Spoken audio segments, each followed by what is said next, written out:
between your first and second album, there was such a huge flurry of positive press and so much. And you guys even won the Mercury Award in England, which is the equivalent to the Grammy here. Did all of this create undue pressures when it was time to go back in and record the second album? No, because the second album was recorded before any of that stuff happened. Really. Oh, really? Yeah. Well, a lot of stuff had been recorded. You know, we were in the studio recording the second album before the first one was released in America, definitely. And because it came out in England in April, and by like June we already had about 10 tracks recorded. So it didn't actually affect us because it had already been done anyway. What about now? Now when it comes time to go back in there, do you think there'll be Well, we've just recorded a new well, I don't know what it is, it's like half an hour's EP that's coming out next month. So, and that didn't feel particularly difficult to do. No, I thought that probably felt easier. It was the best thing we'd ever done, really. Really? Yeah, it was the easiest thing we'd ever done. Why do you think it's become easier? I think just because we're becoming more competent, just as musicians and just in the studio, producing our stuff, and we just know what we're doing really now. Yeah. We're kind of getting sort of. We're just improving as producers, really. Yeah. Right. And you guys produce all of your own albums yourself, Well, right? we don't really say we produce them, really. We record them. Yeah, we just do it. Yeah. So it was, and also the second album that we did was the first album really, because the first album that was released was just demos, really. Oh, really? Yeah. Just home recordings. So it was for the second album. It was, it was our first time ever in a studio. Yeah. Like for anybody. So. And when you guys were getting ready for the second album, were you writing music on the road? Do you find that easy to do? I don't know. They do, everybody just comes up with bits here and there. There's always little ideas running around in people's heads and guitar lines and things. So it just kind of accumulates, and everybody kind of, sort of, just comes out with it, and then it just kind of happens, really. It's a bit like a jigsaw puzzle, really. Yeah. Composing our songs. Yeah, it seems like it, because the music, which is quite amazing. It seems very complex. Very complex. There's so many different layers to each song. How does that happen? That happened on the second album because of the situation that we were in the recording studio. We were used to having a little tape player with 4 tracks on it, and then we had these like multi-track reels that went on for miles and miles and miles as far as the eye could see.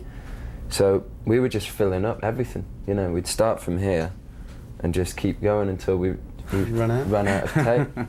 And then we went, okay, and then listened back to it, and then we just sort of went, no, that's crap, that's good, that's bad, whatever. And then we just tried to mix it all in so you could somehow navigate it. And sometimes you can and sometimes you can't, but that's the nature of experimentation, really. Right, so. right. And what happens when you're trying to recreate this now when you're out, when you're on stage? You usually just make a noise and stuff. It's not easy. Gomez has been compared to quite often to a lot of classic American blues artists. Is that something that you guys were calculated about in creating the music that you do? Like, were you influenced by classic American blues? Influenced by loads of music, but I don't think nothing specific, really. Yeah. And we didn't try and sound like anything at all. There's no kind of calculation or sort of premeditated kind of ideas going on, So I don't know. We're just influenced by a whole bunch of music kind of thing, and I think people who kind of directed so much in the American kind of music is sort of not really kind of getting what we're about, I think, especially now.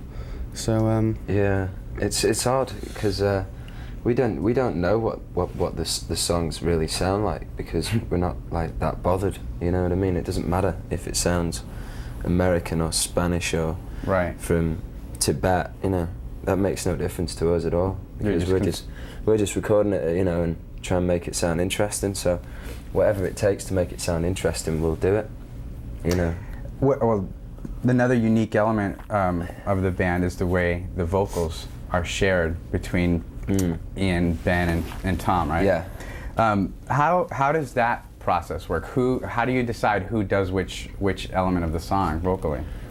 It's usually very natural. It's normally more often than not, it's normally whoever wrote the melody, because you write melodies that are in your range, and us three have got very different ranges.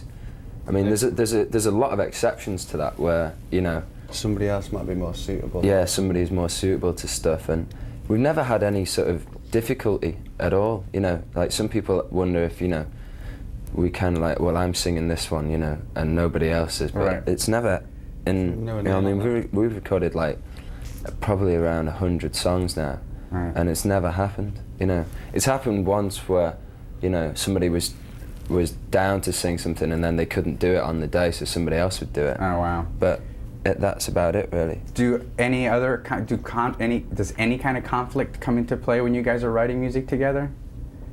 It doesn't seem like it, no. No, not at all, really. Mm. You guys are a very happy band. But it's just very easy, you know. I mean, once you get on a roll, Yeah. then, you know, people either come with you on it or Right. or they don't, you know, and it's that simple, Right. you know.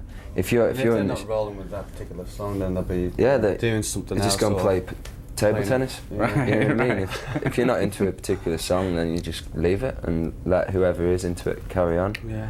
Because it's not like we all have to. It's not like Ollie has to play the drums on the track, or I have to be involved in it, or you know what I mean? Yeah, that's a very unique quality, I think, in a band with, you know, with so many members. First of all, that you guys are so willing to walk away from a particular Yeah. recording because it's not working for Just makes- because you're not interested in being a part of it or Yeah. whatever Yeah. or whatever it Just may makes be. it more interesting for us to be able to kind of, you know, have you know, each other revolve around on the instruments, because obviously you have your own, you know, style and way of doing it. So it kind of just creates, you know, more interesting stuff, really. Yeah. I mean, I suppose that is one of the good things, like knowing when not to get involved. Right. Right. Now, have you guys played a music conference like this before, like South by Southwest? Not like this. We did Not like this one. CMJ thing, which was quite different, I suppose. But Yeah, this is very, very good as this is- an idea. Is it? Yeah, I think it works so. well. Why? Because 6th Street is just totally kicking. You know what I mean? Anything that makes like that road, you know. And it's. I mean, we were down there last night, and what it sounded like to me was, you know, when like you go into a guitar shop or a drum shop or whatever. Oh yeah. All it sounds is just like there's like 30 people in there, and they're all playing something totally different, and they're all playing like, and it's just like, and after 5 minutes you lose your mind. Right. Was 6th Street last night was like being in that, but with bands and a huge PA system. So Right. it was just Did you get to see any bands last night? We saw Los Lobos. Oh, how was yeah, that? that was amazing. That was really good. It's a band I've been really into for a long time. And Gorky Psychotic Monkey as well. Yeah, who were really good despite having a hell of a lot of technical problems. Yeah. Yeah, they just didn't have any luck last time, but they were good. So Now, one aspect of a conference like this is that the audiences are made up mostly of record label and music industry people. Do you Yeah. think that's going to affect the way you guys perform at all?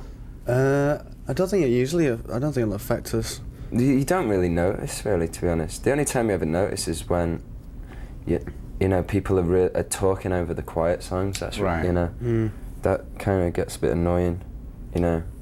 But it's kind of odd with our sets because, you know, you'll be playing like a complete and utter racket where everyone's, you know, kind of really going mental, and then you play something, you know, deathly quiet. Right. So it is kind of unfair asking the audience to adapt, but Right. you know, when they do, it's really good. Oh, well, they know what they're getting into when they come see you, that's for sure. Yeah, but no, I mean, it won't make any difference, really. What about is there a difference between American audiences and British audiences? Not really, I don't think so. not really. Same thing. It's all kind of, it's just a bunch of people, really. You know, I mean, all over the world, you know, audiences are the same. It all depends on, you know, whether they're up for it. Right. You know what I mean? That's all, Yeah. that's the only difference. Yeah. You know. What do you think is the most offensive thing about pop music today? There's lots of offensive things about pop music today. It bewilders me that all the countries in the world share the same taste in shit music. Like, how did Celine Dion fool America, and then manage to fool Britain, and then manage to fool the rest of Europe, and then manage to get over to Japan and Australia and fool those guys as well? I mean, that's amazing. But then again, that just indicates sort of particular category that's out there that people kind of, Yeah. they like to give it all that, and they like to kind of sing from the heart. And Sing from the heart, even yeah. though it sounds so, you know, it's Yeah. just not genuine and things. But I mean, that's just a load of shit, all that stuff. And then Yeah, I think the trends are really funny in pop music at the moment. The whole kind of R&B thing, especially the way that, you know, a lot of pop tunes will have all this kind of particular stuttery kind of stop-start drum beats and things, and there's just particular trends that everybody just kind of goes along with for a while, and then it goes off with something else, and producers and things, and that just kind of just makes everybody sound the same, and it just gets really dull really quickly. Do you think the trends will change? Will come?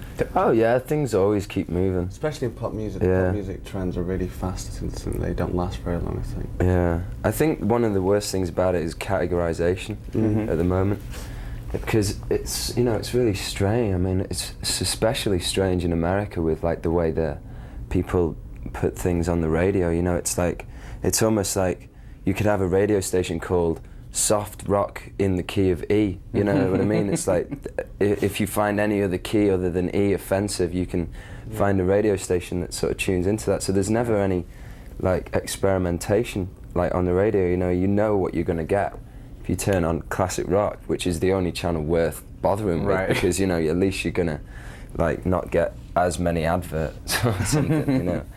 You know, there's very few means of getting exposed to new material That's on the one of radio. the things about this, you know, this conference thing. Yeah, that because so you've no bands idea here what most of these just bands turn are. up and you know their name gets about and people can see them and stuff. You know. Right. It's a good way to get exposure and for yourselves to learn new music. Yeah. What do you think is the biggest misconception about Gomez?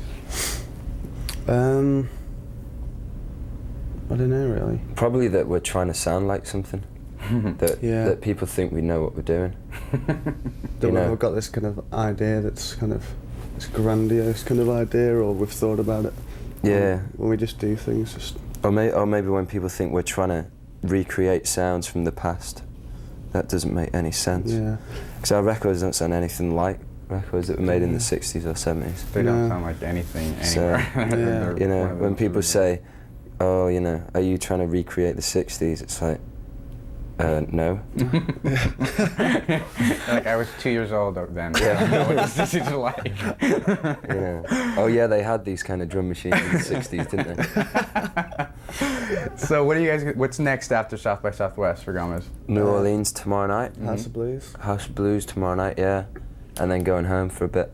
Gonna just try and get over the jet lag. Because we've been all around the world so far this year. I'm sure. And, you know, the jet lag is still on us. Still creeping around, and, you know, it's really strange. Jet lag sort of appears in certain parts of your body at different times of day. Like your knee will just All go of a sudden, wobbly, like, just tired and stuff. like your wrist, oh shit. It's really bizarre. That's funny.